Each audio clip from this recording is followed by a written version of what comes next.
करबला में गुल गुलाबी हुयो, करबला में गुल गुलाबी हुयो, ज़ालिमन जे टोले जो हर सितम जै सठो, सो हुसैन ना मिठो, सो हुसैन ना मिठो, करबला में गुल गुलाबी हुयो, करबला में गुल गुलाबी हुयो, ज़ालिमन जे टोले जो हर सितम जै सठो, सो हुसैन ना मिठो, सो हुसैन ना मिठो।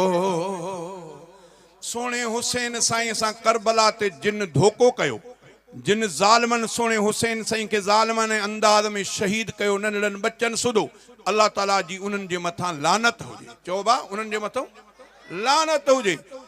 पर जिन भला अलामा अली शेर हैदरी के शहीद कयो, उहे रहमत जागदार, चओ उन्हनि ते बि ख़ुदा जी लानत। शहीद इम्तियाज़ के शहीद कयो, चओ उन्हनि दुश्मननि ते बि ख़ुदा जी लानत। अलामा डॉक्टर ख़ालिद महमूद सुमरो 1400 साल खां पोइ उहो ई निमाज़ में, सुणो हुसैन करबला में निमाज़ में, सुणो उमर मस्जिद नबी में निमाज़ में, सुणो अली उल मुर्तज़ा सुबुह जे निमाज़ जे लाइ मस्जिद में, इन्हनि ज़ालिमनि खे वरी रहमत, चओ इन्हनि जे मथां बि ख़ुदा जी लख लानत हुजे।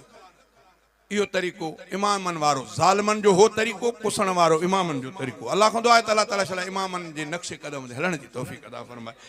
चई त करबला में गुल गुलाबी हुयो, करबला में गुल गुलाबी हुयो, ज़ालिमन जे टोले जो हर सितम जै सठो, सो हुसैन ना मिठो, सो हुसैन ना मिठो, करबला में गुल को सुकूफिन क्यों केडो करबल में, को सुकूफिन